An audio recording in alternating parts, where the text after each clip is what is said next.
ஞான நடத்தரசே என்னுரிமை நாயகனே என்று வளைந்து வளைந்து ஏற்றினும் நாம் வம்மின் உலகியலி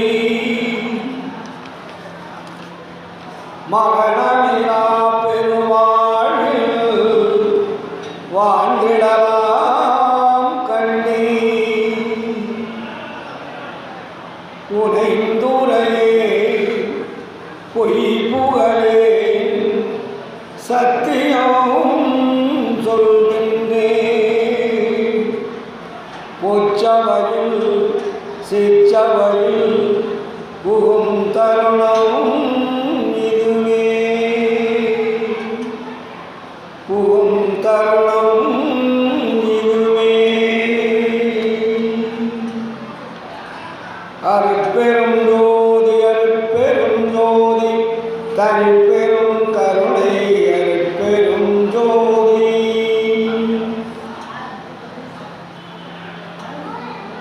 ஆன்மநேய ஒருமைப்பாட்டுடைய சகோதர சகோதரிகள் அனைவருக்கும் நன்றி கலந்த வணக்கத்தையும் வாழ்த்துக்களையும் தெரிவித்துக் கொள்கிறேன்.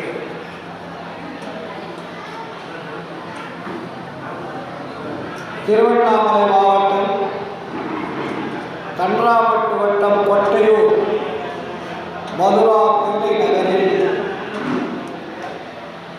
சமரசுத்த சன்மார்க்க சத்திய சங்கத்தின் 23ஆம் ஆண்டு விழா. என்ன விழா? உலக புரட்சியாளர் திருவருட்பிரகாச வள்ளலாரின் தைப்பூச அன்னதான பெருவிழாவும் மற்றும் திருவருட்பா இசை நிகழ்ச்சியும் சுத்த சன்மார்க்க கொள்கை விளக்கமும் இன்று சன்மார்க்க அன்பர்களால் தொகுத்து வழங்கப்பட்டிருக்கிறது. இன்று காலையிலே வந்து கலந்து கொள்ள வேண்டிய நான் சில சிக்கல் ஏற்பட்டது. 11ஆம் தேதி இங்கே விழா, இதே 11ஆம் தேதி உளுந்தூர்பேட்டையில் விழா. இவர் பேர் முருகன், அவர் பேர் முருகன். அவரும் டேட்டு கேட்டார், எனக்கு இந்த மாதத்தில் 11ஆம் தேதி தான் கேப் இருக்குன்னு. இவரும் டேட்டு கேட்டிருக்காரு, 11ஆம் தேதி தான் கேட்பேன். 2 முருகனும் நான் ஒரு முருகன் நினைச்சேன். அப்பாரம் பார்த்தா 2 முருகனும் வெவ்வேறு முருகனாக காட்சியளிக்கிறாங்க. அவர் நிகழ்ச்சிக்கு ஃபோன் பண்ணி வர வைக்கிறாரு. சரி வந்துடுறேன். இவரும் ஃபோன் பண்ணுறாரு, வந்துடுறேன். அவருடைய பத்திரிகை எனக்கு வந்துருச்சு. சரி இந்த முருகனும் அவர் சேர்ந்து தான் அனுப்புகிறாங்கன்னு நினச்சிட்டு நான் இவருக்கு ஃபோன் பண்ணுறேன். ஐயா நீங்கள் பத்திரிக்கை அனுப்புறீங்க, அட்ரஸ் அனுப்புனா உங்களால் அனுப்ப முடியல அப்படின்னா. அப்புறம் பார்த்தா அந்த பத்திரிக்கை வச்சுட்டு இவருக்கு நான் சொல்கிறேன், எனக்கு பத்திரிக்கை வந்துருச்சுங்க 11ஆம் தேதி நிகழ்ச்சிக்குன்னா. இல்லைங்க அது வேறு நிகழ்ச்சி, நம்ம நிகழ்ச்சி வேறுனாலும் ஒரு சொல்லணும் இல்லை. அப்படிங்களா, சரின்னு விட்டார். நேற்று நான் கிளம்பி நேராக எங்கள் பையன்கிட்ட போனால் அந்த பத்திரிகையினுடைய அட்ரஸ் கரெக்டாக வந்துதா. எனக்கு சண்டை நம்மனா உளுந்தூர்பேட்டையில் இறங்கி அங்கேருந்து நீங்கள் பார்க்கணுட்டான். நான் நேற்று பஸ் வரும்போது உளுந்தூர்பேட்டையில் இறங்கி அங்கே நிகழ்ச்சிக்கு போனேன். பஸ் ஸ்டாண்டில் இவர் முருகன் ஃபோன் வருது. சார் எங்கே இருக்கிறீங்க, எப்படி வரீங்கன்னு கேட்டார். நான் உளுந்தூர்பேட்டையில் இருக்கிறேங்க. ஐயோ உளுந்தூர்பேட்டைக்கு ஏன் போனீங்க, நீங்கள் கள்ளக்குறிச்சி வழியாக அப்படியே வந்துடலாமே இல்லை. அப்புறம் பார்த்தா 2 பேருடைய நிகழ்ச்சி வேறு வேறுன்னு அப்போத்தான் தெரியும். ஆனால் அவங்க என்ன பண்ணிட்டாங்க, நான் அவங்கள கேட்டு தான் போட்டேன் அப்படின்றாங்க. இவரும் என்ன கேட்டு தான் போட்டேன்னு. 2 பேர் முருகன். அப்புறம் இவங்களுக்குள்ளே ஒரு சமாதானத்தை படுத்தி காலையில் நிகழ்ச்சி அங்கே முடிச்சுட்டு மாலையில் இங்கே வந்துடலான்னு சொல்லிட்டு முதல் வேலையாக அங்கே பேசிட்டு கார் எடுத்துக்கிட்டு நேராக இப்போ வந்துட்டேன். எதற்காக சொல்லுகிறேன் என்றால் நண்பர்களே, இப்படித்தான் இருக்கிறது சமய மதங்கள். அதாவது ஏதோ ஒன்றை நினைத்து கொண்டு ஏதோ ஒன்றை செயல்படுவது. வள்ளல் பெருமான் அதுக்கு தான் நேர் வழியை காட்டினார். எல்லோரும் புரிந்து கொள்ளக்கூடிய அளவிற்கு ஒரு நேர் வழியை வகுத்து தந்தவர் வள்ளலார். இதுக்கு முன்னாடி வழிகள் இல்லையா அப்படின்னா நிறைய வழிகள் இருக்கு. வழிகள்னா மார்க்கங்கள்னு பேர். மார்க்கங்கள் என்னென்ன மார்க்கங்கள் இருக்கு? நமக்கு நிறைய மார்க்கங்கள் இருக்கு. ஒன்று ரெண்டு இல்லை. மார்க்கங்கள் என்றால் வழி. இஸ்லாம் ஒரு மார்க்கத்தை சொல்லுது, கிறிஸ்தவம் ஒரு மார்க்கத்தை சொல்லுது, பௌத்தம் ஒரு மார்க்கத்தை சொல்லுது, இந்து மதம் ஒரு மார்க்கத்தை சொல்லுது. இந்து மதத்தில் பலவிதமான மார்க்கத்தை சொல்லுது. வைணவம் ஒன்று சொல்லுது, சைவம் ஒன்று சொல்லுது. இதையெல்லாம் மனிதர்கள் குழப்பிக் கொண்டிருக்கக்கூடிய நிலைமை உருவாயிடுச்சு. இது இன்று நேற்றல்ல, பல்லாயிரம் ஆண்டுகளாக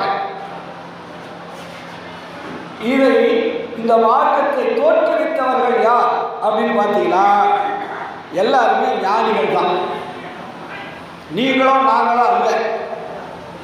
நம்ம அவருடைய வழியை, அந்த மார்க்கத்தை பின்பற்றி வாழ்ந்து கொண்டிருக்கிறோம். எது எதை நாம் சார்ந்திருக்கிறோமோ அதன் மேல் அதிகமாக ஒரு பற்றுதல் நமக்கு இருக்கிறது. நம்ம எதை சார்ந்திருக்கிறோமோ பற்றுதல் மட்டும் அது மேலே ஒரு மதிப்பும் மரியாதை வெறி. இன்னொருத்தர் சொல்வதை கேட்காத அளவுக்கு அதில் நமக்கு ஆழமான ஒரு பற்றுதல் வந்துவிட்டது. ஆனால் நமக்குள்ள என்னாச்சுன்னா மார்க்கங்கள் எல்லாம் சண்டை போட ஆரம்பிச்சிருச்சு. மார்க்கங்கள் எல்லாம் ஒற்றுமையாக இருந்தால் பரவாயில்லையே. எந்த மார்க்குமே ஒற்றுமை இல்லை. எல்லாமே வேறுபாடாக இருக்கிறது. வேறுபாடாக இருந்தாலும் பரவாயில்லை, சண்டையிட்டு அழிந்து கொண்டிருக்கிறது. எந்த மார்க்கம்? உலகத்தில் உள்ள எல்லா மார்க்கமே. இதைத்தான் வள்ளலார் நமக்கு பதிவு செய்கிறார். பேருற்ற உலகில் ஒரு சமயம் அதை நெறியலாம், பேய்பிடிப்புற்ற பிச்சு பிள்ளை விளையாட்டென்று உணர்ந்திடாது, உயிர்கள் பலவேதமுற்று அங்கும் இங்கும் போருற்று இறந்து வீண் போயின, இன்னும் வீண் போகாதபடி விரைந்து என்ன மார்க்கம்? புனிதமுறு சுத்த சன்மார்க்க நெறிகாட்டி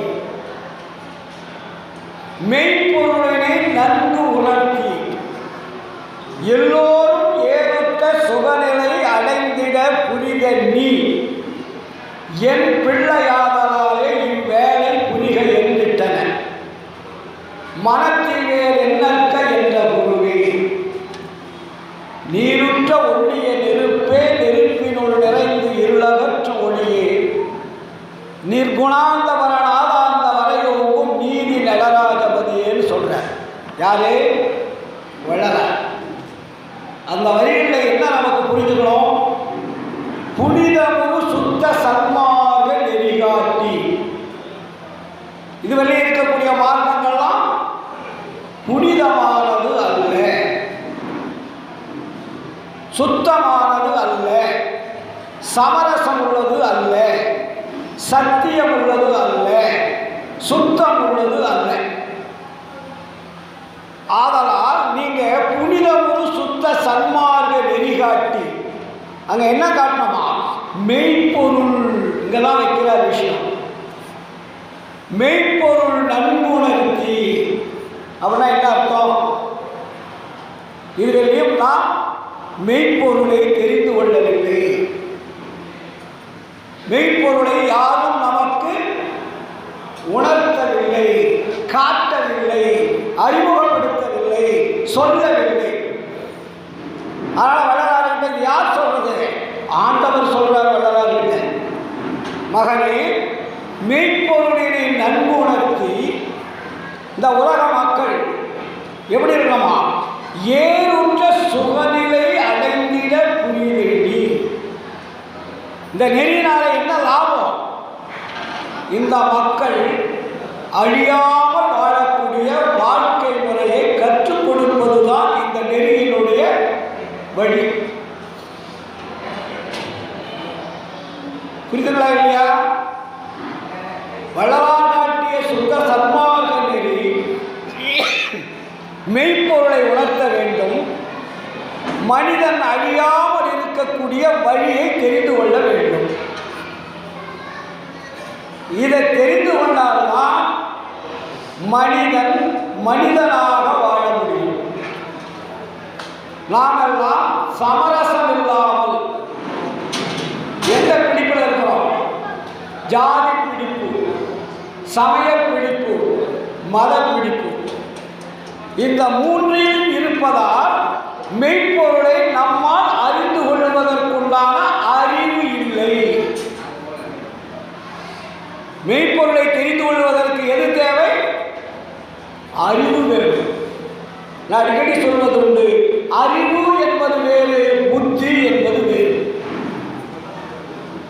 மனிதனுடைய உடம்பிலே அறிவு இருக்கிற இடம் எது, புத்தி இருக்கிற இடம் எது?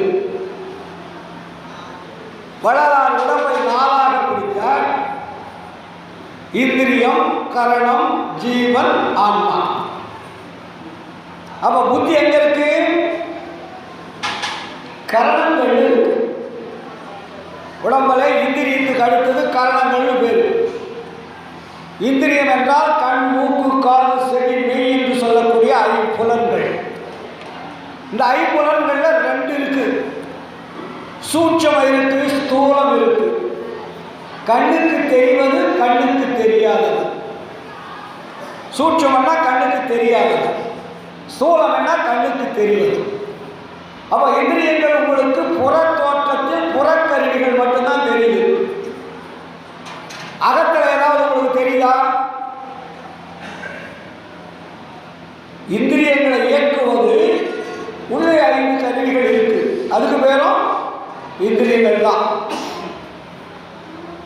ஆனா அது இயக்கிறது, உங்களுக்கு புறத்தலை இயக்குது, ஆனா இயக்குவது தெரியாது. இது இந்திரியங்கள். சூட்சும பஞ்சாட்சரம், சூல பஞ்சாட்சரம், அதுக்கு தான் பேர் வச்சாங்க. அடுத்தது உள்ள என்ன இருக்கு? கரணங்கள் இருக்கு. கரணங்கள் என்றால் என்ன? மனம், புத்தி, சித்தம், அகங்காரம். அப்ப புத்தி எங்க இருக்குது? மனதுக்கு பக்கத்தில் இருக்கு. மனம், புத்தி, சித்தம், அகங்காரம். இந்த 4 கருவிகள் கண்களுக்கு தெரியாது, ஆனால் செயல்படும். இந்த 4 கருவிகளின் செயல்படுவதால் தான் புறத்தில் இருக்கக்கூடிய இந்திரியங்கள் வேலை செய்யும். அது செயல்படலைன்னா புறக்கருவிகள் செயல்படாது. இப்போ ஒன்றும் இல்லை, ராத்திரியில் தூங்குறீங்க. தூங்கும் போது ஏதாவது கருவி வேலை செய்தா? வேலை செய்யாது. அப்ப ஏன் வேலை செய்யல? மனம், புத்தி, சித்தம், அகங்காரம் ஓய்வெடுப்பதால் அங்க தூக்கம் வந்துருச்சு. அது வேலை செஞ்சா உங்களுக்கு தூக்கம் வராது. புரியுதுங்களா? அதுக்குள்ள என்ன இருக்கு? ஜீவன் இருக்கு. ஜீவன் என்றால் உயிர். உயிர் என்ன பண்ணும்? அது 24 மணி நேரமும் இயங்கிக் கொண்டே இருக்கும். அது ஓய்வே கிடையாது. நீங்க தூங்கினாலும் சரி, வேலை செஞ்சாலும் சரி, வெளியே போனாலும் சரி, என்ன செஞ்சாலும் இந்த உயிரானது லேப்டாப்ல ஆக்ஷன் பண்ணிக்கிட்டே இருக்கும். இது எங்க எப்போ ஆரம்பிச்சது? தாயினுடைய கருவறை விட்டு வெளியே வந்தவரோடு ஆரம்பிச்சது.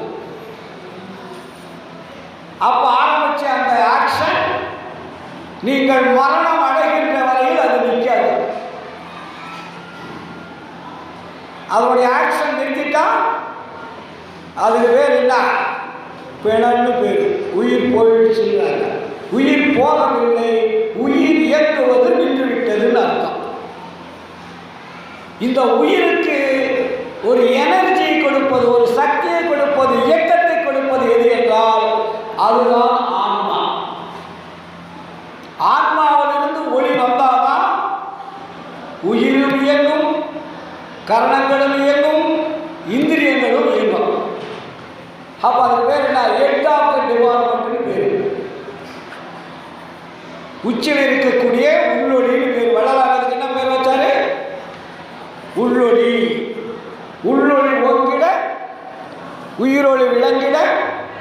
வெள்ளொளி காட்டிய மெய் அருட்கணல் பேர். அதுக்கு என்ன கணல்? மெய். மெய்ப்பொருள் சொன்னாங்க, மெய் அருட்கணல் பேர். மற்றதான் பொய் அருட்கணல். ஆன்மாவில் இருப்பதுதான் மெய் அருட்கணல். அந்த இடத்துல தான் அறிவு இருக்கு. நம்மளுடைய அறிவு எங்க இருக்கு? ஆன்மாவில் இருக்கிறது. அங்க இருந்து அறிவு வேலை செஞ்சாதான் நீங்கள் வள்ளலாரை புரிந்து கொள்வீர்கள், சுத்த சன்மார்க்கம் என்னவென்று தெரிந்து கொள்வீர்கள். அறிவு வேலை செய்யாமல் இருக்கின்ற வரையில் நீங்க யார் சொன்னாலும் கேட்க மாட்டீங்க. ஏன்னா உங்க பழக்க வழக்கங்கள் ஸ்டோர் பண்ணி வச்சுட்டீங்க, முன்னாடியே ஸ்டோர் ஆகிடுச்சு. குழந்தையிலிருந்து இன்று வரையிலே உங்களுடைய தாய் தகப்பன் பழக்க வழக்கங்கள், உலகினுடைய பழக்க வழக்கங்கள், ஆலய வழிபாட்டு முறையினுடைய பழக்க வழக்கங்கள், நீங்கள் செய்யக்கூடிய செயல்கள் எல்லாமே ஒவ்வொரு நாளும் ஸ்டோர் ஆயிடுச்சு. ஸ்டோர் மீன்ஸ் லோட் ஆயிடுச்சு. அதை நீக்காத இருக்கின்ற வரையில் வள்ளலாருடைய சுத்த சன்மார்க்க கொள்கை விளங்காது. இதுக்கு என்ன சார் பண்ணணும்? இதான நமக்கு பிரச்சனை. நம்ம மூதாதையார்கள், நம்முடைய அருளாளர்கள், சித்தர்கள், யோகிகள் எல்லாம் என்ன பண்ணாங்க? இதுக்கு ஒரு வழியை காட்டினாங்க, பல வழியை. தியானம் பண்ணுங்க, யோகம் பண்ணுங்க, தவம் பண்ணுங்க, தீட்சிதை வாங்கிக்குங்க, குருவை தேடுங்க அப்படின்னு சொல்லி அவர்கிட்ட போய் அவங்க சொல்லுவதை கேட்டு நம்ம என்ன பண்ணுறோம்? தியானம், தவம், யோகம் போன்றவர்கிட்ட செய்து இறுதியில் என்ன பண்ணுது? எதுவுமே நடக்காம மரணம் வந்துடுது. தப்பாக சகத்தவர் சாவே துணிந்தார். அப்போ உண்மையை அறியாமல், உண்மையை வழி தேடாமல், உண்மை ஒழுக்கத்தை கடைபிடிக்காமல் பொய்யான தத்துவங்களை பொய்யான நபர்கள் சொல்வதை கேட்டு அலைவதால் நமக்கு என்ன இறுதியில் வருது? மரணம் வருது. இந்த மரணத்தை நீங்கள் விளையாட்டு பரவாயில்லைங்க, நிம்மதியாவது வாழணும் இல்லை, நீங்க மகிழ்ச்சியா வாழலாம் இல்லையா? வள்ளலார் காட்டிய சுத்த சன்மார்க்கம் என்பது லாபத்தை தருவது. இங்க துன்பத்துக்கு வேலையே கிடையாது. இங்க துன்பத்துக்கு வேலை கிடையாது. எல்லாம் நம்ம ஞானிகள்லாம் என்ன பண்ணாங்க? அருமின் அருமின் ஆசையை அறவே அருமின், ஈசனோடு ஆயினும் ஆசையை அருமின்னு சொன்னாங்க. வள்ளலார் எந்த இடத்திலேயாவது ஆசையை அருமின்னு சொன்னாரா? எங்கேயுமே சொல்லல. வள்ளலார் என்ன பண்ணி கூப்பிடுறார் நம்மள? ஆசை உண்டே மம்பினிங்கே அருஜோதி பெருமான் அம்மையுமாய் அப்பனுமாய் அருளும் அருளாளன் ஏதனை நீத்து என யாட்கொண்டு எண்ணியவாறடித்தான், எல்லாம் செய் வல்ல சித்தன் என் உயிரில் கலந்தான், தேசுடைய பொதுவில் அருள் திருநடனம் புரியும் திருநாள் இங்கு இதுவே, மோச உரை என நினைத்து மயங்காதே உலகி, முக்காலத்தினும் அழியா மூர்த்தம் அடைந்திடவே. என்ன பாட்டு! தமிழில் அழகாக சொன்னார். இங்கே ஆசை வேண்டும். ஆசை இல்லை என்றால் நீங்கள் ஒன்றுக்கும் பிரயோஜனம் அன்பிட்டு பேர். ஆசை இல்லாதவன் எங்க போவான்? காட்டுக்கும் மலைக்கும் புகைக்கும் போயிடுவான். அவனுக்கு பேர் தான் துறவின்னு சொன்னாங்க. வள்ளலார் ஆசையை விடாதீர்கள், ஆனால் ஆசையை மாற்றுங்கள். நீங்கள் இதுவரையில் வைத்திருந்த ஆசை உங்களை அழித்துவிடும். நான் சொல்லுகின்ற வழியில் வந்தால் உங்களுடைய ஆசை மாற்றமடையும். அந்த ஆசையினால் என்ன கிடைக்கிறது? ஆன்ம லாபம் கிடைக்கிறது. ஆசை வச்சா ஒரு லாபம் வேணும் இல்லை? ஒரு வியாபாரம் பண்றீங்க சார், ஒரு வியாபாரம் நல்ல முறையில் ஆனாதானே உங்களுக்கு லாபம் கிடைக்கும். நல்ல முறையில் நடக்கலன்னா என்ன வரும்? நஷ்டம்தான் வரும். ஒரு கல்யாணம் பண்றீங்க, கல்யாணம் பண்ணி ஒரு 2-3 வருஷத்தில் குழந்தை பிறந்தால் தான் குடும்பத்தில் மகிழ்ச்சி. இல்லை என்றால் அங்கே ஆனாலும் கொஞ்சம் சொல்லுவாங்க. அப்போ திருமணத்தாக இருந்தாலும் சரி, வீட்டு பிரச்சனையாக இருந்தாலும் சரி, வியாபாரமாக இருந்தாலும் சரி, நமக்கு எது தேவை? ஒரு லாபம் தேவை. அந்த லாபம் எதுவாக இருக்க வேண்டும் என்றால் ஆன்ம லாபமாக இருக்க வேண்டும். அப்ப அந்த ஆன்ம லாபத்தினால் நமக்கு என்ன நன்மை? ஏன்னா சன்மார்க்கத்தை நிறைய பாடலை பாடி சோறு போடுன்னு சொல்லி போயிட்டே இருக்கலாம். வயிற்று பசியை நீக்குகிறோம், அறிவு பசியை நீக்கிக் கொள்ளவில்லை, ஆன்ம பசியை நீக்கிக் கொள்ளவில்லை.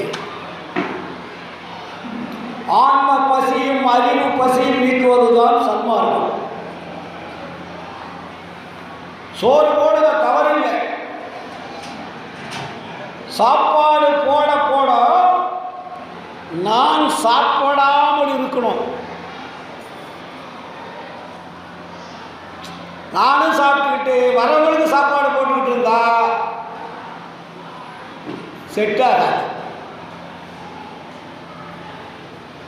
மற்றவருடைய பசியை போக்குகின்ற பொழுது நம்முடைய பசியை இறைவன் போக்குவார். உங்களுடைய பசியை இறைவன் போக்கவில்லை என்றால் நீங்களும் ஒரு சராசரி மனிதன்தான். வளரார் என்னைக்காவது சாப்பிட்டு பார்த்துருக்கிறீங்களா? யார் வீட்டுக்காவது சாப்பாட்டுக்கு போயிருக்காரா?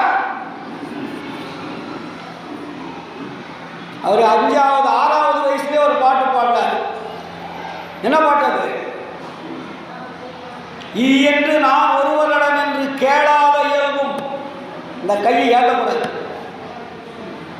ஈ என்று நான் ஒருவரிடம் என்று கேளாத இயல்பும் என்னிடம் ஒருவர் ஈதில் என்ற போது அவருக்கு இலை என்று சொல்லாமல் இடுகின்ற திறமுன்னர்.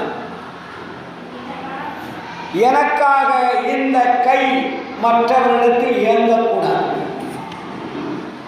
என்னிடம் ஒருவர் கை ஏந்திவிட்டார் அவர்களுக்கு நான் இல்லை என்று சொல்லாமல் இருக்கக்கூடிய திறமை அப்படின்னார். இது எப்போ? 5-6வது வயசுலேயே பாடுறார். கடைசியில் என்ன சொல்றாரு?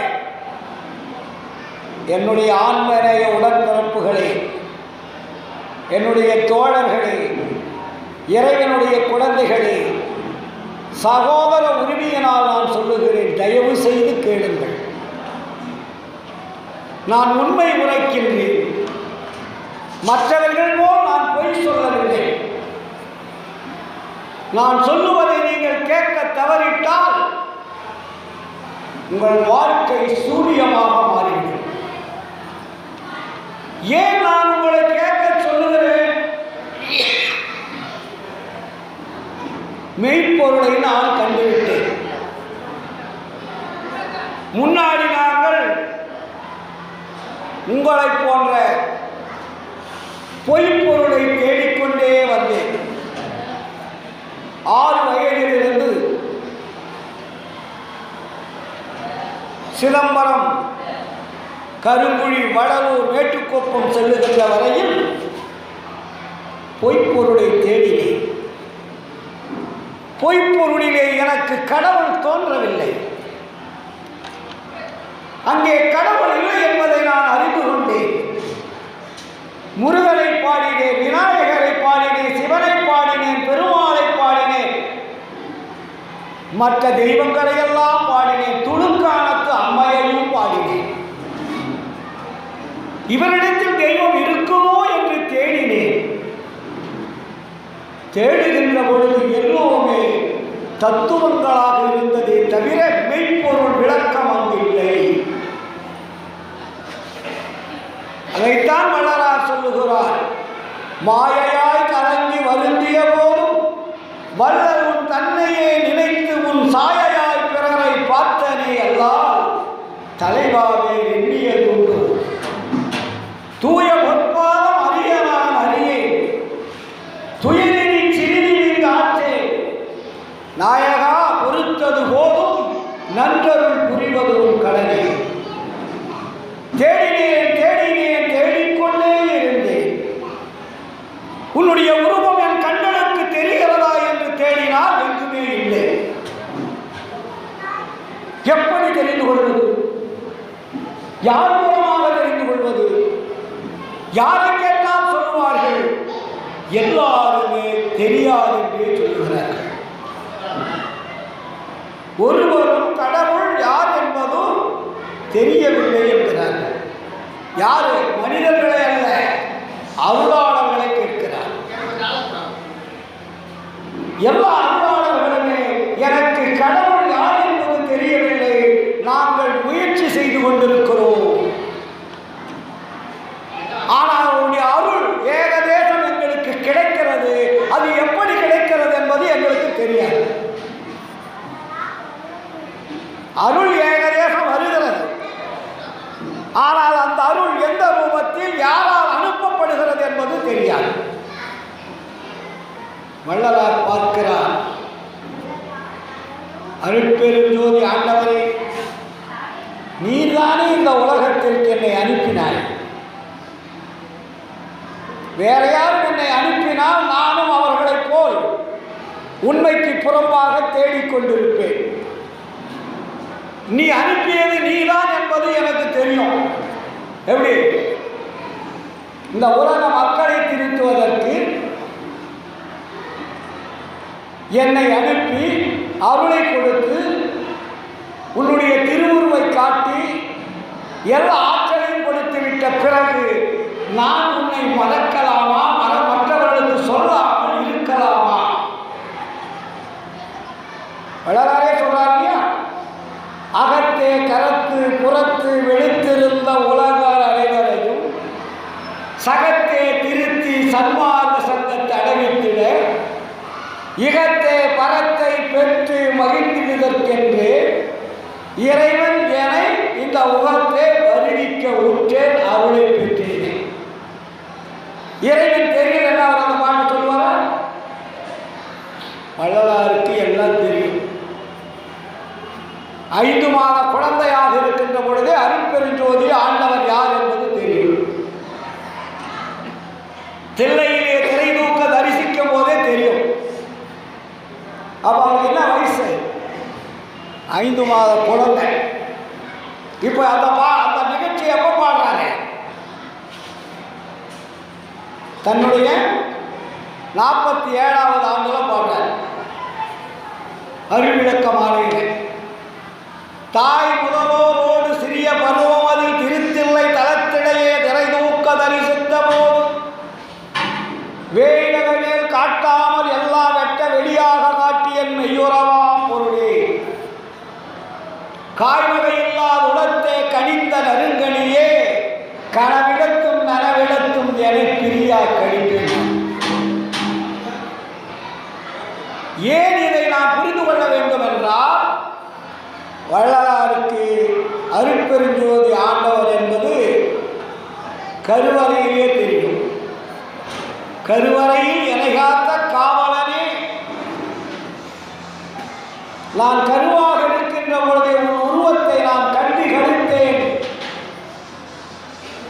நீ ஒளியாக இருக்கிறார் என்பதை நான் உணர்ந்தேன். ஆனால் இந்த மக்களுக்கு புரிய வைப்பதற்காக, நம் மக்களுக்கு எடுத்து சொல்லுவதற்காக, எடுத்த உடனே சொன்னால் இவர்கள் ஏற்றுக்கொள்ள மாட்டார்கள். ஏனென்றால் இவர்கள் சமயங்களிலே, மதங்களிலே, ஜாதிகளிலே உணர்ந்து கொண்டிருக்கிறார்கள். அப்ப என்ன பண்ணணும்?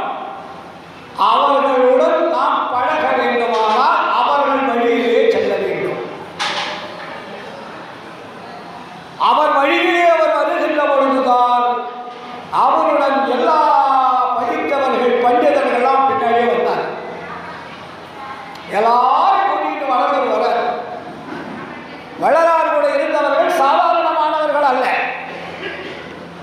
எல்லாருமே பெரிய அறிஞர் பெருமக்கள், பல மொழி பயின்றவர்கள், விவரம் தெரிந்தவர்கள், வேத ஆகம புராண இதிகாசங்கள் அறிந்தவர்கள். இப்படிப்பட்ட அருளாளர்கள் படித்தவர்கள் எல்லாம் வள்ளலாருடைய இருக்கிறார்கள். அவருடைய அருட்பாவை எல்லாம் தொகுத்து பத்திரிகாவும் வழங்குகிறார்கள். அவருடைய நண்பர்கள் எல்லாம் படித்தவர்கள் இருக்கிறார். நம்மளாரு, வேளாண் முதலியார், வேலு செட்டியார், பெங்களூரில், பாண்டிச்சேரியில், எல்லா இடங்களிலிருந்து வருவாங்க. வள்ளலார் எல்லோரும் புரிவார்கள், புரிந்து கொள்வார்கள் என்று அவர்களுக்கு போதித்துக் கொண்டே இருக்கிறார். ஆனால் ஒருவரும் புரிந்து கொள்ளவில்லை. யாருமே வள்ளலாருடைய கருத்துக்களை, வள்ளலாருடைய சுத்த சன்மார்க்க கொள்கைகளை புரிந்து கொள்ளவில்லை. வள்ளலார் சரிப்புடன் சொல்லுகிறார் இறுதியிலே, என்னுடன் இருந்து பழகியும் நான் சொல்வதை கேட்டும் பல நாள் என் கூட இருந்தும் சுத்த சன்மார்க்கம் என்னவென்று புரிந்து கொள்ளவில்லையே, இவர்களுக்கு எப்படி நான் புரிய வைப்பேன்? அப்படி சொல்லிட்டு என்ன சொல்றாரு? வேலாயுத முதலியாரும் கைவிட்டு விட்டார்னு ஒரு வார்த்தை போடுறார். எவ்வளவு வேதனை! சாதாரண மக்கள் புரிந்து கொள்ளாமல் இருந்தால் பரவாயில்லை. வள்ளலாருடன் இருந்தவர்கள், வள்ளலாருடைய அருட்பாவை நூலாக வெளியிட்டவர்கள், அவர்களே திருந்தவில்லை என்றால் அவர்கள் எப்படி மக்களை திருத்துவது? வேதனைப்படுகிறார்கள். இப்பொழுது இருக்கிற சுத்த சன்மார்க்க வீரியம் வள்ளலார் காலத்தில் இல்லை. வள்ளலார் பேச்சை கேட்பதற்கு யாரும் தயாராக இல்லை. வள்ளலாருடன் இருந்தால் ஏதாவது ஒரு லாபம் கிடைக்கும், ஒரு சித்து கிடைக்கும் என்று சுற்றினார்களே தவிர வள்ளலாருடைய அந்த பேர் அருளை பெரும் வழியை தெரிந்து கொள்ளவில்லை. வள்ளலாருக்கு கோபம் வந்துச்சு, கொஞ்சம் நெஞ்ச கோபம் இல்லை. ஏ பாவிகளே, பண்ணாத தீமைகள் பண்ணுகின்றீரே, பகலாத வன்மொழி பகருகின்றீரே, கண்ணாக காக்கின்ற கருத்ததனை நினைத்து கண்ணார நீர்விட்டு கருத்தருகிறே, நன்னாத தீயினம் நண்ணுகின்றீரே, நடவாத நடத்தைகள் நடக்க வந்தீரே, என்னாவது என்னவும் ஓர் காலம் எத்துணை கொள்கின்றீர் பித்துணைகிறீர்கள். சொல்லுகின்றேன் பற்பலனா,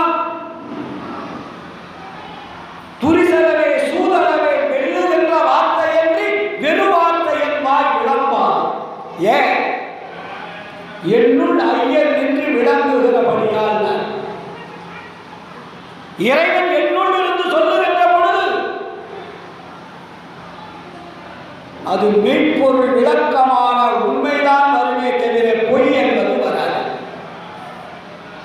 இதைத்தான் நமக்கு வள்ளலார் சொல்லுகிறார். உண்மை உரைக்கின்றேன். என் அருமை தோழர்களே, மற்றவர்களெல்லாம் பொய் சொல்லிவிட்டு சென்றார்கள். அதெல்லாம் நெல்வழி உங்களுக்கு கிடைக்கவில்லை. இப்பொழுது ஆண்டவர் என்னை உண்மை சொல்ல சொல்லுகிறார். நான் சொல்லுகிறேன், உண்மை உரைக்கின்றேன். உவந்தடவின் உலகி உரைதலில் சந்தேகித்து உளறி அறியாது என்மையினால் என நினை எல்லாம் வல்லான் என்னுள் அமர்ந்து இசைக்கின்றான். இதை கேள்வின் நீதி தன்மையோடு சுத்த சிவ சன்மார்க்க நெறியில் சார்ந்து விரைந்து ஏழுவினோ சத்தியவாழ் அளிக்க கண்மையிலும் ஒரு பெருஞ்சி கடவுளென புகழும் கருணநிதி வருகின்ற தருணம் இதுதான். என்ன ஏன் நான் உண்மை சொல்றேன்? என் வார்த்தை மட்டும் உண்மை வருவதற்கு என்ன காரணம்? இறைவன் என்னுள் வந்து அமர்ந்து விட்டான். இதுவரையில் இறைவன் வெளியே இருந்தான், எனக்கும் அவருக்கும் கொஞ்சம் இடைவெளி இருந்தது. இப்பொழுது இறைவன் என்னுள் அமர்ந்து இசைக்கின்றான். ஒரு கடவுள் வேறு, வள்ளலார் வேறாக இருந்தார். வள்ளலாருடைய உடம்பிலே அருட்பேரொளி வந்து இறங்கிவிட்டது. ஏன் இறங்கிவிட்டது? வள்ளலார் தன்னுடைய உடம்பை சுத்த தேகமாக, பிரணவ தேகமாக, ஞான தேகமாக மாற்றிக்கொண்டார். மாற்றிக்கொண்டு விட்ட பிறகு இறைவன் வந்து அங்கே அமர்ந்து கொள்ளுகிறார். ஆனால் நான் உரைக்கும் வார்த்தையெல்லாம் நாயகந்தன் வார்த்தை. நம்புவினோ அமரந்தால் நற்றருணமிதுவே, வானுரைத்த மணிவன்னில் நலம்புரி எம்பெருமான் வரவெதிர்கொண்டு அவர் அருளால் மகன் பெறலாம் பெறவே, தேனுரைக்க உறவினிக்க எழுகின்றேன், நீ பெறலாம் தெரிந்து அடைந்து என்னுடன் எழுமின் சித்தி பெறலாம். ஏன் உரைத்தேன்? இரக்கத்தால் எடுத்துரைத்தேன். யான் அடையும் சுகத்தினை நீ பெறலாம் அடைதல் குறித்தேன். என்னுடைய ஆன்ம நேய உறவுகள் மதவாதிகளுக்கு தெரியவில்லை, சமயவாதிகளுக்கு தெரியவில்லை, ஜாதி வெறி பிடித்தவர்களுக்கு தெரியவில்லை. எது தெரியவில்லை? ஆன்ம நேயம் என்ன என்பது தெரியவில்லை. வள்ளலார் வந்துதான் ஆன்ம நேய ஒருமைப்பாட்டு உரிமை வேண்டும் சொன்னார். அதுக்கு முன்னாடி ஜாதி ஒருமைப்பாடு, மத ஒருமைப்பாடு, சமய ஒருமைப்பாடு, என்ன உலக ஒருமைப்பாடு, விலங்கு ஒருமைப்பாடு, 1000 ஒருமைப்பாடு இருக்கும். ஆனால் ஆன்ம நேய ஒருமைப்பாடு என்ற ஒரு உரிமையை இந்த உலகத்தில் எந்த ஞானியும் சொல்லவில்லை. ஒரு தனித்தன்மை வள்ளலாரிடத்தில். ஆன்மா எது என்று புரிந்தால்தான் ஆன்ம நேயம் என்னவென்று தெரியும். ஆன்மாவை அனுப்பியவர் ஆண்டவர் யார் என்று தெரிந்தால்தான் நம் தந்தை தாய் என்பதை புரிந்து கொள்ள முடியும்.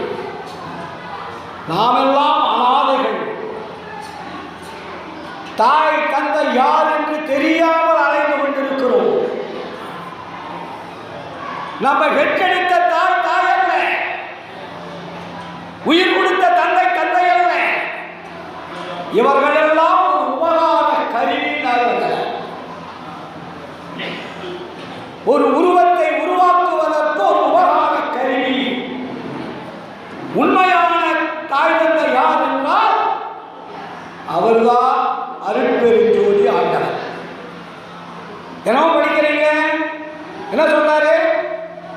தாயாகி தந்தையுமாய் தாங்குகின்ற தெய்வம், தனக்கு நிகரில்லாத தனித்தலைமை தெய்வம். அதுக்கு நிகர் யாராவது இருக்காங்களா? பண்ணதை காட்டுங்க. கேட்டாரு. அருட்பெருஞ்சோதி ஆண்டவருக்கு நிகரான தெய்வம் ஏதாவது இருந்தால் கொண்டு வந்து காட்டுங்கள், நான் ஏற்றுக்கொள்ளுகிறேன். நீங்க காட்டின தெய்வமே எங்க இருக்குன்னு தெரியாது. நீ அருட்பெருஞ்சோதி ஆண்டவரை போய் நீங்க எப்படி பார்க்க போறீங்க? பிரம்மா எங்க இருக்கான்? விஷ்ணு எங்க? சங்கரன் எங்க? சதாசிவன் எங்க? முருகன் எங்க? வள்ளி எங்க? தெய்வாயர் எங்க? மகாபாரதத்தில் போனீங்கன்னா கிருஷ்ணன் எங்க? துரோபதி எங்க? பஞ்சபாண்டவர்கள் எங்க? இவங்கெல்லாம் யாரு? எப்படி வந்தாங்க? ஏன் இந்த கதை புனைக்கப்பட்டது? இதெல்லாம் தெரியுமா உங்களுக்கு? தெரியாது. துரோபதி யாருன்னு தெரியாது, பஞ்ச பாண்டவர்கள் யாருன்னு தெரியாது, கிருஷ்ணா யாருன்னு தெரியாது. ஏன் 5 பேருக்கு ஒரு பொட்டாட்டின்னு வச்சோம்? கேட்கலாம் கேள்விக்கு பதில் சொல்ல தெரியல. மகாபாரதத்தினுடைய கதைகளிலே எவ்வளவு பிரச்சனைகள், அசிங்கங்கள் இருக்கிறது பேசுகின்றார்களே. ஐவருக்கும் தேவியார் அழியாத பத்தினி. 5 பேருக்கு ஒரு கொண்டாட்டினா அவருடைய உண்மை எடுத்து சொல்லணும் இல்லை, அந்த தத்துவங்களை எடுத்து சொல்லணும் இல்லை. நீ 5 கொண்டாட்டி 5 பேர் அவங்களுக்கு ஒரு கொண்டாட்டினா அவன் மாட்டான். மேடை மேடையா பட்டிமன்றம் வச்சு பேசிட்டு இருக்கான். எப்படியா 5 பஞ்சபூதங்கள் 5 பஞ்சபாண்டவர்கள்லாம் யாரு? கிருஷ்ணன்னா யாரு? எல்லாமே இந்த உடம்பில் தானே இருக்கிறது. இந்த உடம்பை வைத்து தானே மகாபாரத போர் நடந்தது. போர் என்றால் என்ன? உடம்பை அழிப்பதற்கு பேர் போர், உயிரை அழிப்பதற்கு பேர் போர். இதை வேதவேசர் அழகா எழுதி ஒரு கதையை எழுதி அதில் கற்பனை கதாநாயகர் எல்லாம் வச்சுட்டார். அதில் எது கதாநாயகன் ஆறுதில்லை. மகாபாரத்துக்கு யார் கதாநாயகன்? கிருஷ்ணர். மற்றவங்க துணை நடிகர்கள். அதில் மெயினான யார் 5 பேர்: தர்மன், பீமன், அர்ஜுனன், நகலன், சகாதேவன். ஆனால் ஒரே ஒரு கதாநாயகி. அந்த கதாநாயகி யாரு? திரௌபதி. மகாபாரத கதாநாயகி பேரு திரௌபதி தானே? திரௌபதி தானே சார்? Very simple sir. இதற்கு இவ்வளவு பெரிய நூல் எழுத வேண்டிய அவசியம் இல்லை. பஞ்ச பாண்டவர்கள், பஞ்சபூதங்கள், உடம்பில் இருக்கக்கூடிய உயிர் திரௌபதி, ஆன்மா கிருஷ்ணன், இயக்குவது ஆண்டவர். இந்த பஞ்சபூதங்கள் தன்னுடைய செயல்பாட்டினால் தன்னுடைய பணிகளை இடத்துகின்ற பொழுது உயிர் தள்ளாடுகிறது. இந்த பஞ்சபூதங்களான இந்திரியங்கள் நல்லா இருக்கிறவங்க வேலை செய்கிறோம். இந்திரியம் சோர்ந்துட்டா என்னாச்சு? எழுந்திருக்க முடியல, நடக்க முடியல, மலை வர முடியல, யாரையாவது கூப்பிடுறாங்க. அப்ப இந்திரியங்கள் தன்னுடைய இயக்கத்தை நிறுத்திக் கொள்ள தயாராகின்ற பொழுது உயிர் துடிக்கிறது. அந்த உயிர் தான் திரௌபதின்னு வச்சான். இந்த உயிர் என்ன சொல்றது? பஞ்சபூண்டவர்கள் என்னை இழந்து விட்டார்கள், என்னை காப்பாற்ற முடியவில்லை, பஞ்சேந்திரங்கள் சோர்வாகிவிட்டது, துவண்டு விட்டது, என் உயிர் உடம்பிலே இருப்பதற்குண்டான சூழல் இல்லாமல் துடிக்க வேண்டிய நிலையில் இருக்கிறது. கிருஷ்ணா என்னை காப்பாற்று. கிருஷ்ணன்னா யாரு? ஆன்மா. இதுவரை நம்ம இந்திரிய திமிரில் இருந்தோம், கரணங்கள் திமிரில் இருந்தோம். உயிர் பிரிகின்ற பொழுதுதான் கடவுளை நினைக்கிறோம். அப்ப உயிர் பிரிகின்ற பொழுது அங்க என்ன பண்றாரு? கிருஷ்ணன்னா ஆன்மா. ஆன்மாவிட்ட தொடர்பு வைக்கின்ற பொழுது பயப்படாத, நான் உன்னை காப்பாத்துறேன். அதுக்கு அவங்க என்ன பண்ணாங்க? மகாபாரதத்துல உயிர் துடிக்கிறதை துயில் உருவதாக துச்சாதனை சேலை உருவதாக வச்சான். இவருக்கு சேலை உருவம், இவர் இறைவனை நினைப்பதால் இறைவன் அங்கே சேலை கொடுத்து கொண்டே இருக்கிறான். அப்படின்னா என்ன? இறைவன் அருளை கொடுத்து கொண்டிருக்கிறான், காப்பாற்றிக் கொண்டிருக்கிறான் என்பது பொருள். இது ஏங்க வெளியே சொல்லுது? சொல்லியிருந்தா குழப்பம் இல்லையே. இதைத்தான் வள்ளலார் சொல்லுகிறார். ஏ மனிதர்களே, உடம்புறு வகையை உயிர் வகையை அறி, உடல் மறுக்க உண்டு நிதம் உறங்குதற்கு அறிந்து, மடமுறு பேய் மனத்தார மயங்குகின்றி மனதை வளப்படுத்தும் வழிதுரை கற்றறி, இடம்பெறும் பொய் வாழ்க்கையிலே இன்பம் துன்பம் அடித்தே எண்ணி எண்ணி இழக்கின்றேன் ஏழை உலகிலே, நடமுறி என் தனித்தன்மை வருகின்ற தருணம் இது, நண்டியது நன்னுவினோ புண்ணியம் சார்ந்தீர். என்ன புரிஞ்சுட்டோம்? இறைவன் குடியிருக்கக்கூடிய பாடியாச்சே. இந்த உடம்புக்குள்ள யார் இருக்காங்க? ஆன்மா இருக்கிறது. ஆன்மா என்பது எது? உள்ளொளி. இந்த உள்ளொளி யாருடைய சொந்தக்காரன்? யாரிடம் தொடர்புடையவர்? அருட்பெருஞ்சோதி ஆண்டவரிடத்திலே தொடர்புடையவர். அருட்பெருஞ்சோதி ஆண்டவர் தான்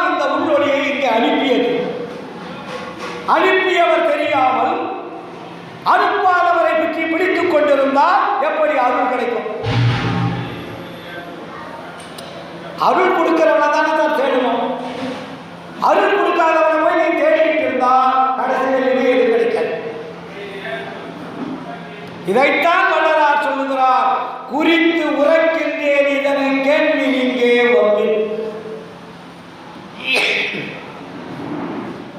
கோடுமன குரங்காலே நாணுகின்ற உலகி வெறித்த உம்மால் ஒரு வயது வேண்டுகிறேன், எனது மெய்யுரையை பொய்யுரையால் வேறு நினையாது.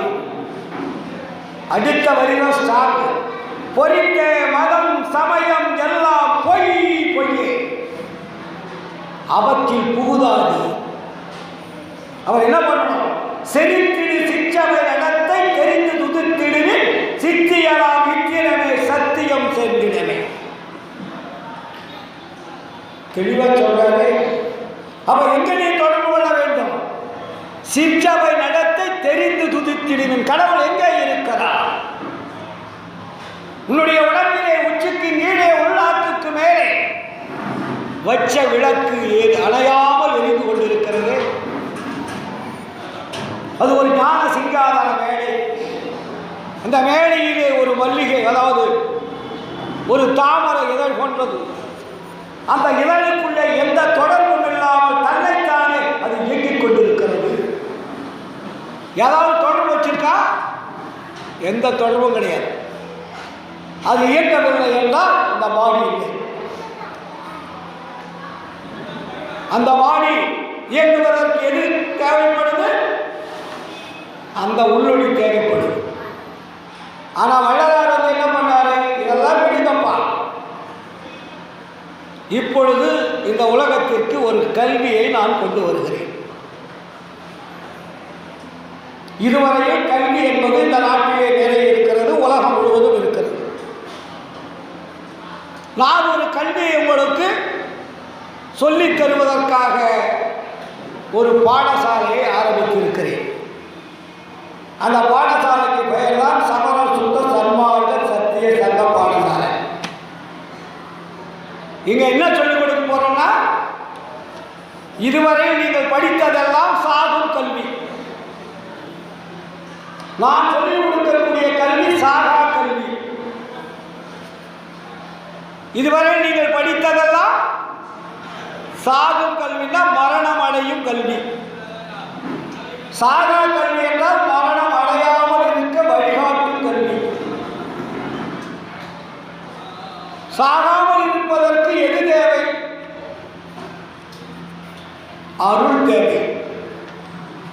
பொருள் இருக்கின்ற வரையில் மரணம் வரும். அருள் வந்துவிட்டால் மரணம் நீங்கும். அப்ப அருள் பெறுவது எப்படி?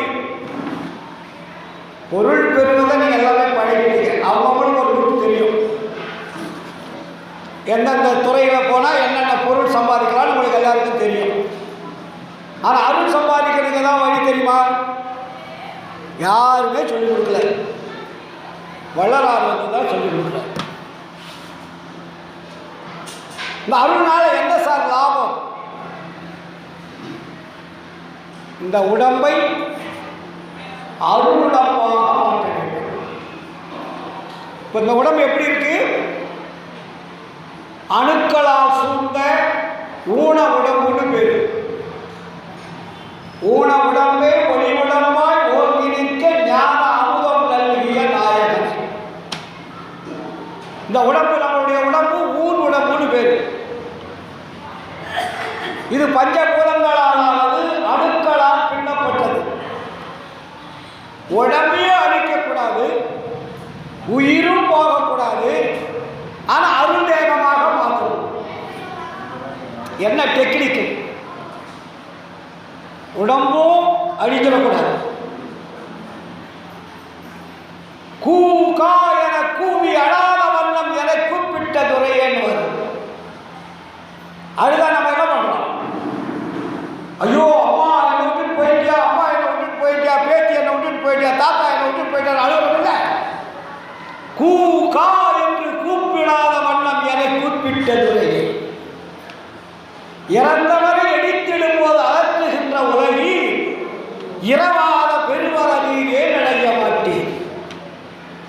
மறந்திருந்தி பிடி மூப்பில் சம்பதமோ உமக்கு மறந்தும் இதை நினைக்கும் நல்லோர் மனநடுங்கும் கண்டி சிறந்திடு சர்மார்க்கம் ஒன்று பிடி மூப்பும் மரணம் சேராமல் தெரிந்திருந்தார். இங்கே வாழ தெரிந்து வந்தீங்க பிறந்த பிறப்பில் இனிதானே நித்திய மெய்வாழ்வு பெற்றிடலாம் பேரின்பம் உச்சிடலாம் நிறைந்தேன். இந்த வழியை யாருமே சொல்லிக் கொடுக்கல. மரணமில்லா பெருவாழ்வு என்பது நம்ம சொல்லிட்டு இருக்கிறோம். திருமூலர் அடைஞ்சிருக்கார், மாணிக்கவாசர் அடைஞ்சிருக்கார்,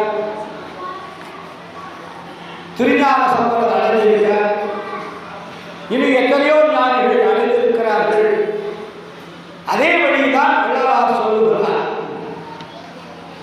இது சமய மதவாதிகள் மேடைகளிலே பேசிக் கொண்டிருக்கிறார்கள். ஆனால் வள்ளலாருக்கு ஒரு பாடல் ஒரு ஸ்டார்ட் எழுதி கொடுக்கிறார். அவங்கெல்லாம் எதிரே கலந்தார்கள்.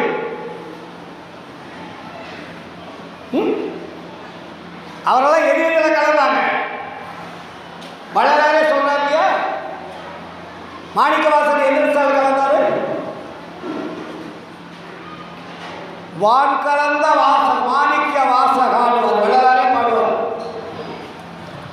வான் கலந்த மாணிக்க வாசகா நின் வாசகத்தை நான் கலந்து பாடுங்கள் நல்லெழுப்பும் சாட்சியிலே தேன் கலந்து பால் கலந்து அடிக்கிட்டே போவார், பெருமைப்படுத்துவார்.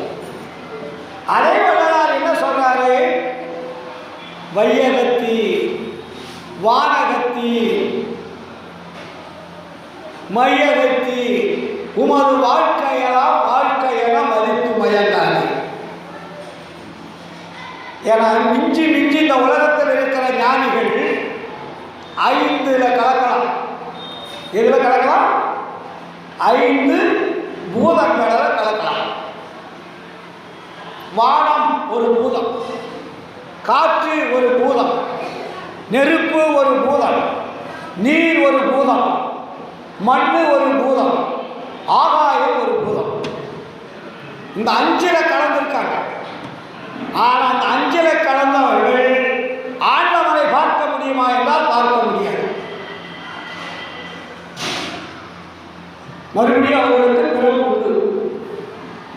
ஆனால் வள்ளல் பெருமான் பைந்த பூதங்கள் மட்டுமல்ல, இந்த உலகத்தில் இருக்கக்கூடிய எந்த தடைகளும் அவருக்கு வரக்கூடாது. வள்ளலார் அதுக்கு ஒரு பேர் அழகாக வச்சார். மரணமலா பெருவாழ்வுக்கு என்ன பேர் தெரியுமா? கடவுள் நிலையறிந்து அம்மயமாதல்னு பேர். இந்த வார்த்தைக்குள்ள எவ்வளோ அர்த்தம் இருக்கு.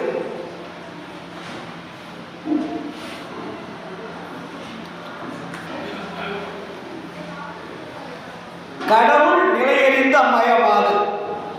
கடவுள் நிலை தெரிந்தால்தான் அதன் மயமாக நம்ம மாற முடியும்.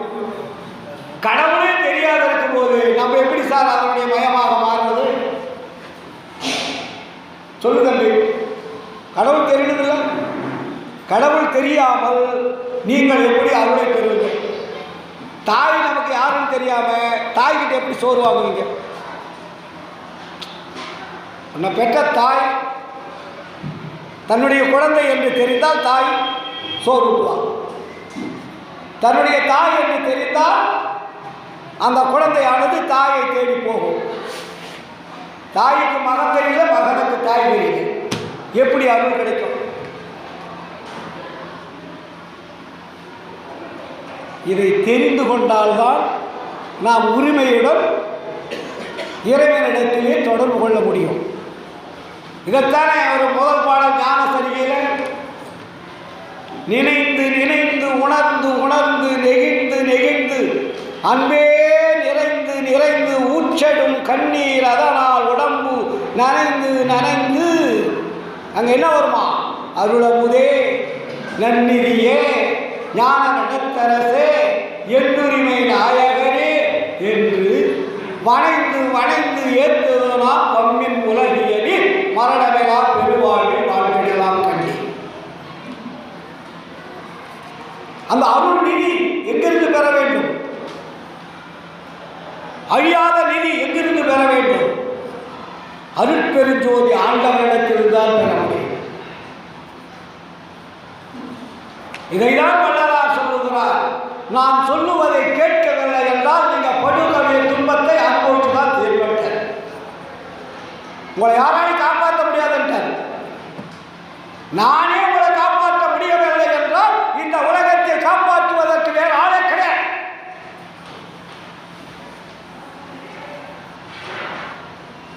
ஸ்ட்ராங்கா சொல்றாரு. நான் சொல்லுகிறேன் பற்பல துரிசலவே சூதளவே வெல்லுகின்ற வார்த்தை என்று வெறும் வார்த்தை என் வாய் விளம்பாது. சொல்றத கேளுங்க. கேட்கல விட்டே போயிட்டீங்க. சொல்லிவிட்ட பின் நடப்பதை வருவதை நீங்கள் தான் அனுபவிக்க வேண்டும் ஒரு வார்த்தை போட்ட. அதைதான் வள்ளலார் எடுத்தெடுத்து சொல்லுவார். ஆற்று வெள்ளம் வருவது முன் அரைகோட அறி அலங்கார வேள்விழித்தீர் ஆடுதற்கு அறிவி கூற்று வருங்காலவர்க்கு எங்குருவி கூற்று வைத்த சேவடியை போற்ற விரும்பீரே வேற்றுரைக்கு விரைவெறிக்கு வெறியினும் வெறி. சாகு வர்றதுக்கு முன்னாடி உங்களை காப்பாற்றுங்கப்பான்னு சொல்றேன். மரணம் வருவதற்கு முன் உடம்பையும் உயிரையும் பாதுகாத்துங்கன்னு சொல்றேன். எப்படி வெள்ளம் வரும்போது முன்னாடி அணை கட்டுங்கன்னு சொல்றேன்.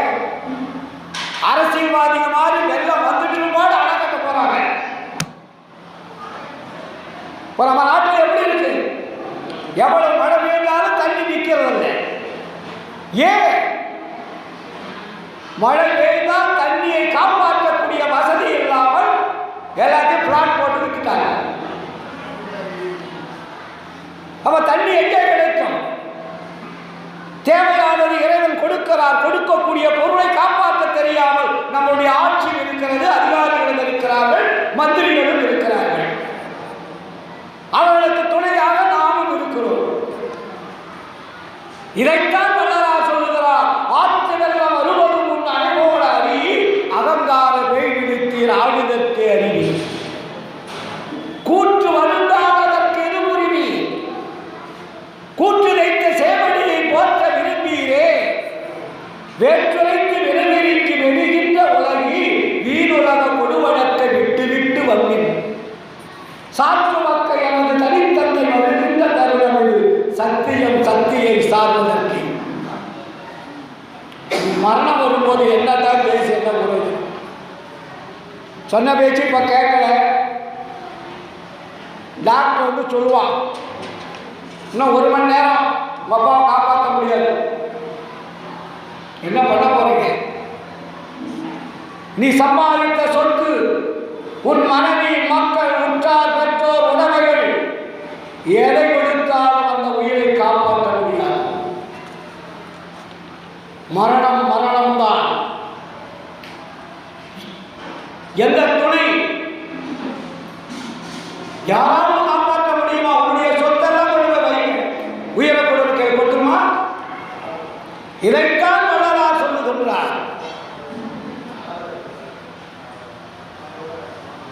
மரணம் வரில் எங்குருவி. மரணம் வரும்போது என்ன பண்ண போறீங்க? கூச்சவன் நின்றுடுவானா? எமனை கொஞ்ச நேரம் நெல்லுன்னா நின்றுடுவானா? போயா வேலை பார்த்துக்கிட்டு இருப்பான்.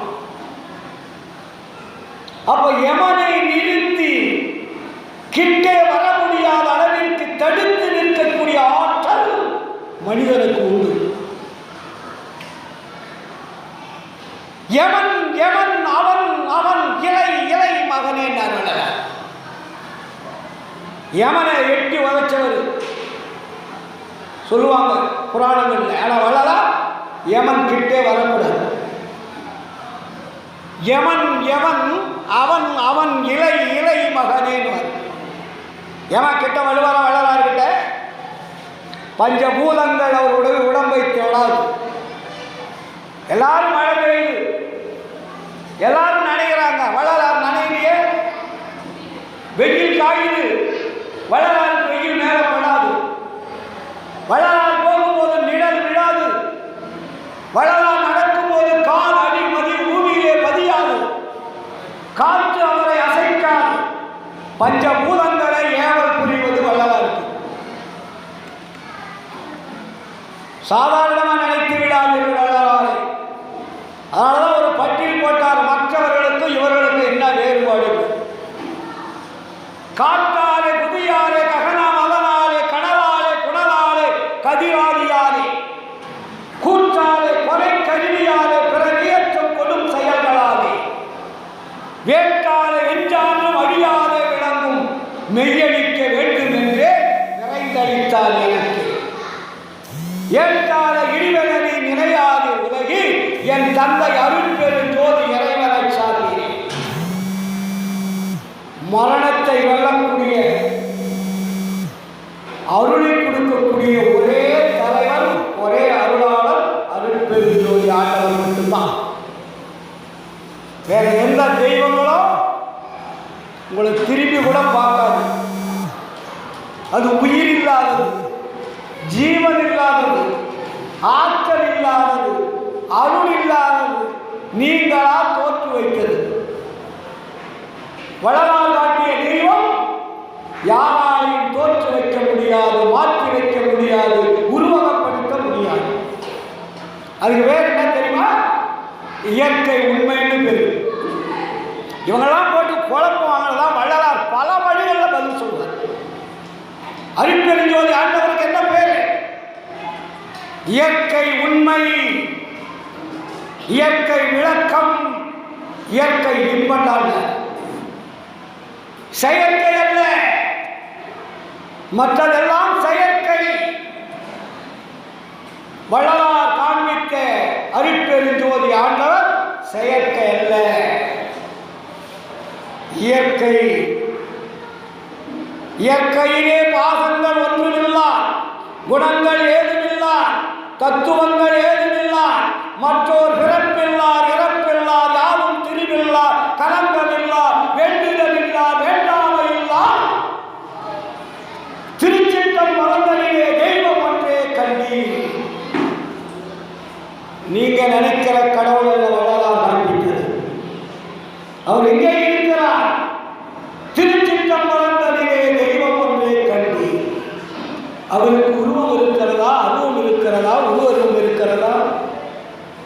ஒன்று மலார் இரண்டு மலார் ஒன்று ரெண்டு மானார், அன்று முலார் என்று முலார் தமக்கோர் ஆதியிலார், அண்டமெல்லாம் அருட்பெரும் ஜோதியினார் என்று கனல் மதி அகத்தும் புறத்தும் விளங்கிடுவார். யாவும் மலார் யாவும் முலார் யாவும் மலார் யாவும் மூன்றொரு தாமாகி நின்றார். திருச்சிற்றம்பலதனிலே தெய்வம் ஒன்றே கண்டீர். திருச்சிற்றம்பலம் எங்கே இருக்கிறது? சிதம்பரமா? நம்ம ஆள் அப்படிதான் சொல்லுவான். ஆண்டவர் இருக்கின்ற இடத்துக்கு பேர் அம்பலம். அதுக்கு திரு அம்பலம், திருச்சிற்றம்பலம். அது உயர்ந்த இடத்தில் இருப்பதால் திரு. திரு என்றால் உயர்ந்தது, அம்பலம் என்றால் பற்றில்லாதது, அது தன்னைத்தானே இயங்கிக் கொண்டிருப்பது. அந்த இடத்தில் தான் நாமெல்லாம் இருந்தோம். நீ எங்கேயோ இருந்தவர்கள் அல்ல. அந்த திருச்சிற்றம் அம்பலம் என்றதற்கு பேரு வள்ளலார் வைக்கிறாரு, அதற்கு அருட்பெரு வெளின்னு பேரு. இவங்களாம் அப்படி நினைச்சுக்குவாங்க. அதுக்கு டேட்டா எப்படியே பார்க்கிறார், பிளேட்டை மாத்துறாரு. டே, நீ சொல்லுகிற திருச்சிற்றம்பலம் வேறு, நான் சொல்லுகிற திருச்சிற்றம்பலம் வேறு. இதுக்கு வேறு அருட்பெரு வெளி. அட்டகத்தில் தினம் படிக்கிறீங்க. அட்டகத்தினுடைய முதல் பாட்டு என்ன? அருட்பெரு வெளியில் அருட்பெரு உலகத்து அருட்பெரும் தளத்து மேல்களில் படிக்கிறீங்களா டெய்லி? அட்டகனுடைய 8 பாட்டில் முதல் பாட்டு என்ன பாட்டு? இரண்டாவது பாட்டு என்ன பாட்டு? தினமும் படிக்கிறீங்க, சிந்திச்சீங்களா? குளவுமே அண்ட பகுதிகள் ஒரு அனந்த கோடி கோடிகளும் நிலவிய பின்ற பகுதிகள் அனைத்தும் விலகுவாத அகத்தும் புறத்தும் சொல்றாரு. பல கோடி அண்டங்களை தன்னைத்தானே இயக்கிக் கொண்டிருக்கக்கூடிய ஒரு மாபெரும் சக்தி வாய்ந்த பேரொளிதான் அருட்பெருஞ்சோதி.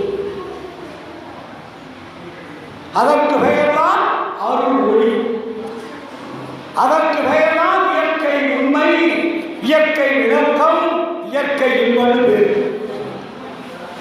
இயற்கை உண்மை என்றால் என்றும் அறியாத ஒளி. இயற்கை விளக்கம் என்றால் அதில் இருக்கக்கூடிய அருள்.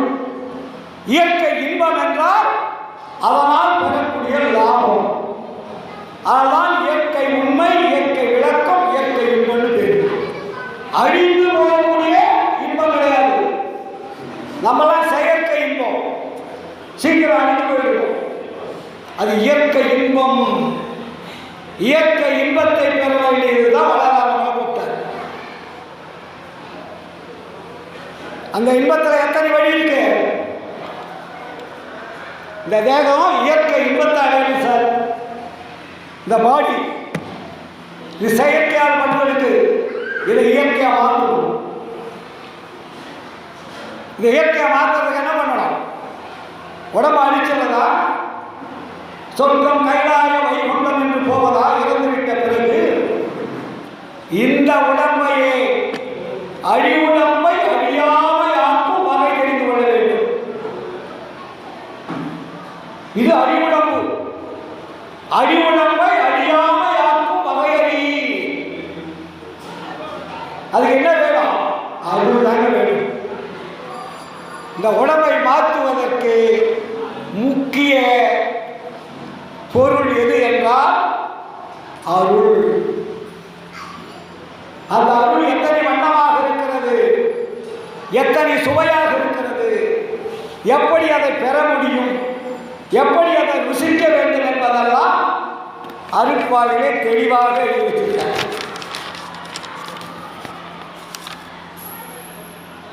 அந்த இன்பத்தை அனுபவிப்பதற்கு என்ன தேவை?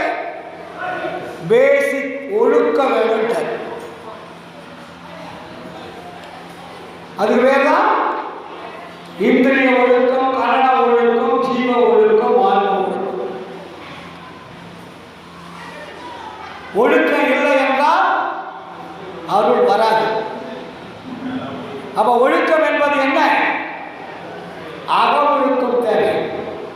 நம்ம புற ஒழுக்கத்தில் தான் இருக்கிறோம். நல்ல சேலை கட்டணும், நகை போடணும், அங்கே போகணும், இங்கே போகணும், காரில் போகணும், பங்களா போகணும். நத்தி அக ஒழுக்க வேண்டும். அக ஒழுக்கத்தை யார் கடைபிடிக்கின்றார்களோ அவரிடத்திலே இறைவன் வருவார். அதுக்கு பேர் கருணைன்னு ஒரு பேரை வச்சார். நீங்க என்ன எப்படி இருக்கணும்? கருணை மயமாக உங்களை மாற்றிக்கொள்ள வேண்டும். இந்த கருணை வருவதற்கு என்ன தேவை? ஜீவனிடத்தில் அன்பு தயவு தேவை. ஒன்று கொண்டு லிங்கு. அன்பு தயவு இருந்தால் கருணை என்பது பிரசாதம். ஆனால் கருணை ஒன்றே வழிமாறி பிறர்களுக்கு அடுத்த கடும் துயர் அச்சவாதிகளை தவிர்க்கும் நல்வளம்தான் அருமுதல் எனக்கு இச்சைகார் என்றாய். ஆண்டவர் என்ன வேணும்னு கேட்கிறார்? எல்லா உயிரிடத்திலும் அன்பு செலுத்த வேண்டும். அப்பா நான் வேண்டுதல் கேட்டு அருள் புரிதல் வேண்டும். ஆளுநர்களுக்கெல்லாம் நான் அன்பு செய்ய வேண்டும். எப்பதவன் எங்கனம் நான் சென்றே என் தந்தை நினது அருள் புகழல் என்பதிடல் வேண்டும். செப்பாத நீரிலே சுத்த சிவமார்க்கம் திகழ்ந்தோங்க அருளோடு செலுத்தியிடல் வேண்டும். தப்பேறு நான் செய்யவும் நீ பொருத்தல் வேண்டும். தலைவா இதை புரியாத நிலைமையும் வேண்டுகிறேன். இது வள்ளலாருடைய வாக்கு.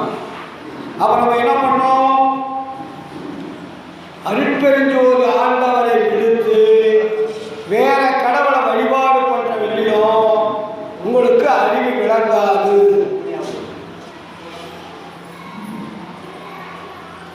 வள்ளலார் காட்டிய மீட்பொருள் என்ற அருட்பெருஞ்சோதி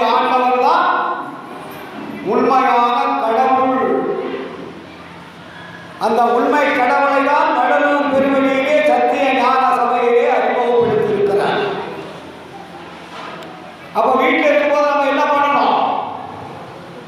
இருக்கிற படங்களெல்லாம் தூக்கி ஒரு பக்கத்தில் வச்சுட்டு ஜோதியை மட்டும் வச்சு வழிபாடு பண்ணினால்தான் அருள் என்பது கிடைக்கும், அனுபவம் என்பது கிடைக்கும், அறிவு என்பது தோன்றும். அது வெளி கஷ்டம். தூக்கக்கூடிய சக்தி வரணும். அது சாதாரண படம் தானே, பிரேம் தானே. அது உங்ககிட்ட பேசுதா? நீங்க சொல்றத கேட்குதா? எதுவுமே கேட்கல, எதுவுமே சொல்லலை. ஆனால் பழக்க தோஷம் நம்முடைய பழக்கத்தினால் வைத்திருக்கின்றோம். ஒளியை இல்லாமல் வீடு என்ன ஆகும்? இருந்தா போயிடும். எத்தனை படங்கள் இருந்தாலும் அந்த படம் வெளிச்சம் தராது. அந்த படத்தை பார்க்கறதுக்கு ஏதோ ஒரு விளக்கு வேணும், இல்லாட்டி எலக்ட்ரிக் லைட்டாவது வேணும். வீட்டில் எல்லாம் ஃப்ரேம் போட்டு தான் வச்சுருக்கீங்க. சாமி படத்தை சிவகாசி பிரிண்ட்டு கடையில் கொடுத்தீங்கன்னா எல்லாம் நீட்டாக ப்ராம் பண்ணி கொடுத்துருவோம். ஆனால் அதில் கடவுள் இருக்காரா இல்லையான்னு நம்ம சிந்திச்சோமா? எந்த கடவுளாவது இப்படி பேசியிருக்காரா? எந்த கடவுளையும் பேசியிருக்கிறீங்களா? எந்த கடவுளாவது உங்ககிட்ட தொடர்பு வச்சிருக்காங்களா? இல்லை வீட்டில் விளக்கு அணைஞ்சு போச்சு, எந்த கடவுளாவது வெளிச்சம் கொடுத்தாரா? நான் அன்னைக்கு கூட சொன்னேன், உங்கள் வீட்டில் திடீர்னு கரண்ட் ஆஃப் ஆயிடுச்சு. எல்லா சாமியும் நீங்கள் வழிபாடு பண்ணிட்டு வரீங்க டெய்லி. நீங்கள் அந்த சாமியை போய் கேளுங்க. சாமி முருகன் பெருமாளை, விநாயகர் பெருமாளை, பெருமாளை தினம் நான் இடைவிடாது வழங்கி கொண்டு வருகிறேன்.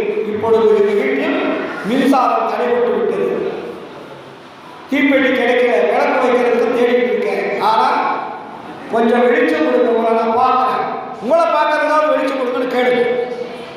அந்த சாமி வெளிச்சம் கொடுத்துட்டு அந்த நிறைய பிடிச்சிங்க.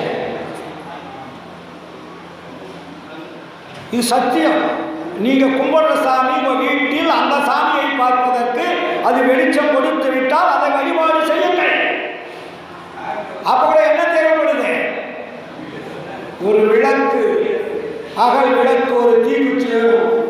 தீபத்தை ஏற்றினால்தான் இருள் மாறி வெளிச்சம் வருகிறது. அப்ப எது உயர்ந்தது? தீபம் உயர்ந்ததா, சிலை உயர்ந்ததா? இதைத்தான் வள்ளலார் சொன்னார். தெய்வங்கள் பல பல சிந்தை செய்வாரும், செயல்களை பல பல செப்புகின்றாரும், பொய் வந்த கலைபல புகழ்ந்திடுவாரும், பொய் சமயாதியை மெச்சுகின்றாரும், மெய்வந்த திருவருள் விளக்கம் ஒன்றெல்லாம் வீண்டெடுக்கின்றார். எய்வந்த துன்பொழுக்கு அவர்க்கு அறிவு அருளி எனைப்பள்ளி எடுப்பினை இன்பம் தந்தீரினார். அப்போ இன்பம் தரக்கூடிய கடவுளை விட்டு இன்பம் தராத கடவுளை நீங்கள் பிடித்துக் கொள்ளுகின்ற வரையில் நமக்கு ஆன்ம லாபமும் கிடைக்காது, அருள் லாபமும் கிடைக்காது, மரணங்களா பெருவாழ்வு என்பது கிடைக்காது. அது சன்மார்க்கமாக இருந்தாலும் சரி, மற்ற மார்க்கத்தில் உள்ளவர்களாக இருந்தாலும் சரி, யாராக இருந்தாலும் வள்ளலார் சொன்ன கடவுள் ஆனாதி சற்றும் அசையாதி பொய்யுணர்வை நம்பாதி வாழாதே. இது வேறேறு நீதி. ஆதி மந்தமில்லா அருட்பெரும் ஜோதி தன்னையே நினைவீர்கள் சுகம் பெற விழநீர் நீதி கொண்டு உரைத்தேன். இது நீ மேலேறி நீதி, மற்ற நீதிகள் கீழ் செல்லும் நீதி. அப்ப மேலேறு நீதி தேவையா, கீழ் செல்லும் நீதி தேவையா என்பதை நீங்கள் தான் முடிவு செய்ய வேண்டும். உங்கள் வாழ்க்கை உங்கள் கையில். நீங்கள் மகிழ்ச்சியுடன் வாழ வேண்டுமானால் நீங்கள் தான் வள்ளலார் காட்டிய நற்பாதையில் செல்ல வேண்டும். ஆனால் அது திருநெறின்னு பேர் வச்சார்கள். திருநெறி ஒன்றே, அதுதான் சிவநெறி என்று உணர்ந்து உலகில் சேர்ந்திடுமே என்று வருநெறியில் ஆட்கொண்டு வல்லவ சக்திகளெல்லாம் வழங்கிய ஓர் வள்ளல். கருநெறி நீண்டு உணவாதி கலக்க மடையாது கண்மலையினால் கருத்தொருமை